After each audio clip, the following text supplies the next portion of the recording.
Lebih lengkap soal sindikat pembobolan rekening dorman, kita akan bahas bersama dengan pakar tindak pidana pencucian uang, Yenti Ganarsi. Selamat petang Bu Yenti dengan Maidop. Selamat petang Mbak Maidop. Bu Yenti, yang dibobol ini angkanya 204 miliar rupiah dari rekening dorman ya. Rekening dorman ini rentan dibobol. Bu Iya. Yenti, Anda melihat seperti itu, kok bisa Bu?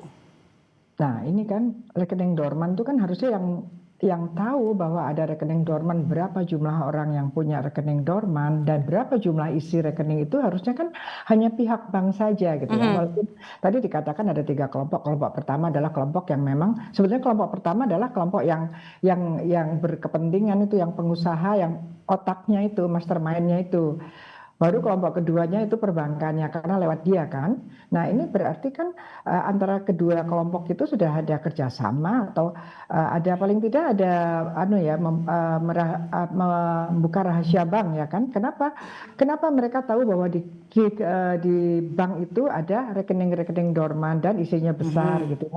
Nah itu kan rekening dorman itu kan kalau internasional sih 180 hari. Kalau kita 3 bulan ya 90 hari. Yaitu kalau tidak ada pendebitan dan kredit itu memang harus disampaikan, takutnya apakah ini yang memiliki sudah meninggal atau apa dan sebagainya gitu ya. Nah ini kan yang mengawasi atau yang mengontrol itu hanya orang-orang tertentu dari bank itu kenapa bisa bobol, dan ini saya kira jangan-jangan ini bukan baru sekali ini terjadi gitu ya. Nah setelah itu mereka akan kerjasama, mereka akan mencari orang-orang yang bisa menghubungkan antara, setelah diketahui bahwa bank ini ada dorman baru kan, mereka siapa orang yang bisa mencari, menghubungkan kepala cabang di mana rekening dorman itu cukup besar kan gitu ya. Bukan dorman yang kecil-kecil pastinya, karena resikonya besar sekali ini kan. Kemudian setelah itu mereka juga mencari orang yang bisa bagaimana membobol rekening itu sendiri ya. Rekening itu sendiri, memang kejahatan perbankan itu tidak mungkin terjadi kalau tidak ada orang dalam ya, itu tidak mungkin. Itu kan tadi kan dikatakan bahwa ada akses illegal core banking system gitu ya, itu pasti orang dalam. Kalau nggak orang dalam ya mantan pegawai gitu kan, itu pasti ya, itu jadi kerjasama. Oke Bu, jadi ini bukan hanya semata-mata karena kelemahan sistem perbankan kita, tapi juga ada pihak orang dalam yang tidak tahan untuk memberikan akses begitu, atau membuka akses. Iya, sistem itu sebetulnya tidak kalau kita katakan tidak rentan sepanjang integritasnya terjaga ya. Sistem itu tidak rentan, bahkan ketahuan kalau ada masalah ya.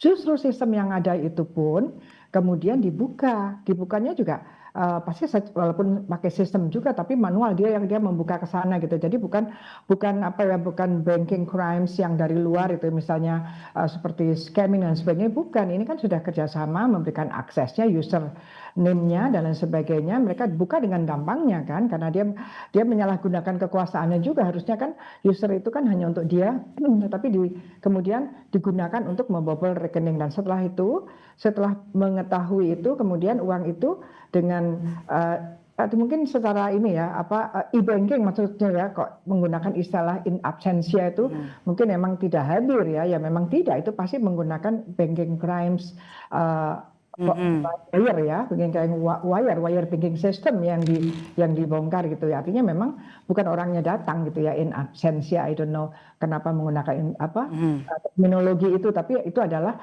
penggunaan pembobolan bank menggunakan sistem white collar crime banking system.